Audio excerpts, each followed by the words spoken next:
Easy drawing স্টুডিওতে তোমাদের সকলকে স্বাগত জানাই। ছোট্ট বন্ধুরা, যারা ছবি আঁকা শিখতে চাও, আমার চ্যানেল বা আমার পেজ দুটোই তোমাদের জন্য খুবই উপযোগী। তোমাদের মধ্যে অনেকেই মানুষ আঁকতে পারো না, কি তাই তো? চলো, খুব সহজে কীভাবে মানুষ আঁকবো আজকে আমরা সেটাই শিখি। প্রতিটা স্টেপ কোনটার পরে কোনটা আঁকা হচ্ছে খুব ভালোভাবে নজর দাও, আর আমার সাথে সাথে তোমরাও আঁকতে থাকো। দেখো, খুব সহজেই তোমরাও মানুষ আঁকতে শিখে যাবে। কখনোই কিন্তু মাঝখান থেকে বা নিচের থেকে আঁকার চেষ্টা করবে না, তাতে ভুলভ্রান্তি হওয়ার সম্ভাবনা অনেক বেশি। সবসময় চেষ্টা করবে ওপর থেকে নিচের দিকে আঁকতে, যেমনটা এই ভিডিওতে দেখানো হচ্ছে। এই যে মানুষটা আঁকলাম, এবার এর পাটা কিভাবে আঁকছি একটু ফলো করো। যেহেতু মানুষটা হাঁটছে, সেই জন্য একটা পা সামনের দিকে থাকবে আর আরেকটা পা পেছনের দিকে থাকবে। এই পা আঁকাটা যদি তোমরা একবার শিখে যাও, এর পরবর্তীতে যখনই কোনো হাঁটছে এমন মানুষ আঁকতে চাইবে, সেটা ছোট বাচ্চা হোক কিংবা বড়, মহিলা হোক কিংবা পুরুষ, এই একই পা কিন্তু তোমরা আঁকতে পারবে। তাই লাইনগুলো কিভাবে টানা হচ্ছে একটু ভালোভাবে খেয়াল করবে, দরকার পড়লে বারবার পজ করে করে দেখবে এবং নিজে চেষ্টা করবে। এতে তোমরা খুব তাড়াতাড়ি শিখে যাবে। মানুষটা দেখে তো বোঝাই যাচ্ছে কিছু একটা হাতে করে নিয়ে যাচ্ছে, সেই জন্য মাথায় একটা ঝুড়ি দিয়ে দিলাম আর হাতে আর একটা ঝুড়ি দিয়ে দিলাম। এই ঝুড়ির মধ্যে কিছু ঘাস রেখেছি। এবার মানুষ আঁকা কমপ্লিট হয়ে গেল। ঝুড়িতে কিছু ডিটেল অ্যাড করতে হবে। ব্যাস, মানুষের কাজ আমার কমপ্লিট। আমার মেন তোমাদের শেখানোর ছিল মানুষটা। মানুষ আমার শেখানো হয়ে গেছে। এইবার এই মানুষটা আমি ছবিতে কিভাবে ব্যবহার করব সেটা তোমাদেরকে দেখাচ্ছি। এই মানুষটাকে দিয়ে কিভাবে আমরা একটা সিনারি বানাবো। সিনারি বানানোর জন্য এখানে প্রথমেই দুটো ঘর এঁকে নেব। আমি যে মানুষটা এঁকেছি এটা একটা গ্রাম্য মানুষ, সেই জন্য সিনারিটাও হবে একটা গ্রামের দৃশ্য। দুটো কাঁচা বাড়ি আমি এঁকে নিচ্ছি। দেখো, ঘর আমরা কিভাবে আঁকবো।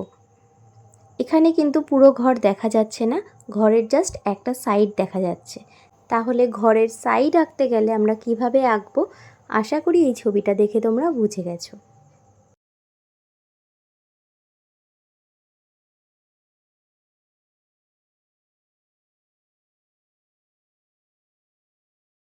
এইবার ঘরের জানলা দরজাগুলো এঁকে নিলাম।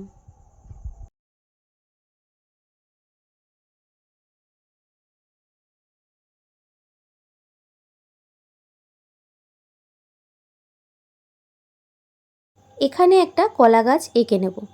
তোমরা লক্ষ্য করবে কলা গাছের পাতা আমি মাঝখান থেকে কয়েকটা জায়গায় চিড়ে দিয়েছি, মানে ভি শেপ এঁকে দিয়েছি, মানে কলার পাতাটা মাঝখান থেকে ছেঁড়া আছে। যেহেতু কলার পাতাগুলো অনেক বড় বড় হয় আর উপর থেকে এভাবে ঝুলে থাকে, সেই কারণে কি হয়, মাঝখান থেকে পাতাগুলো খানিকটা কেটে যায়। এবার এখানে কয়েকটা ঝোপঝাড় এঁকে নিচ্ছি।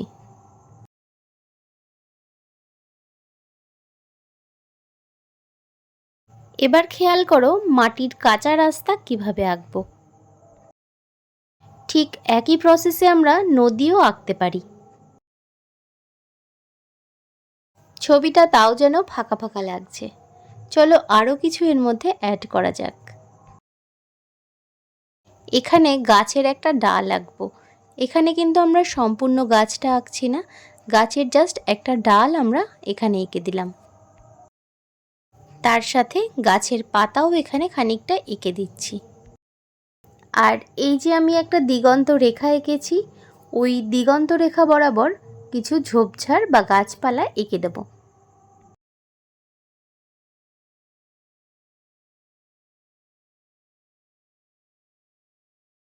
ছবিটাকে আরও একটু পরিপূর্ণ করার জন্য এখানে একটা তাল গাছ এঁকে দিচ্ছি, আর তাল গাছের নিচে রাখছি কিছু ঘাস।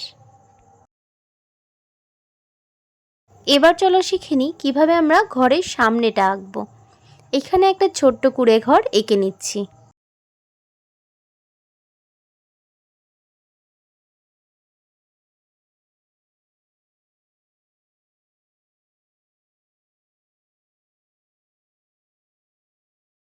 ছবি আঁকা আমার কমপ্লিট হয়ে গেছে। এবার করব স্কেচ পেন। ঠিক যেভাবে আমি ছবিটা এঁকেছি পেন্সিল দিয়ে, সেই পেন্সিলের দাগের ওপর দিয়ে আমরা স্কেচ পেনের দাগটা দেব। এবার পুরো ছবিটা স্কেচ পেন দিয়ে আউটলাইন করে নিচ্ছি। তোমরা দেখে নাও কিভাবে আমরা আউটলাইন করছি। আউটলাইন করার পর পেন্সিলের দাগগুলো আমরা ইরেজ করে নেব, তারপরে রং করা শুরু করব।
আমার ছোট্ট বন্ধুরা, তোমরা আশা করি শিখে গেছো কিভাবে ছবি আঁকতে হবে।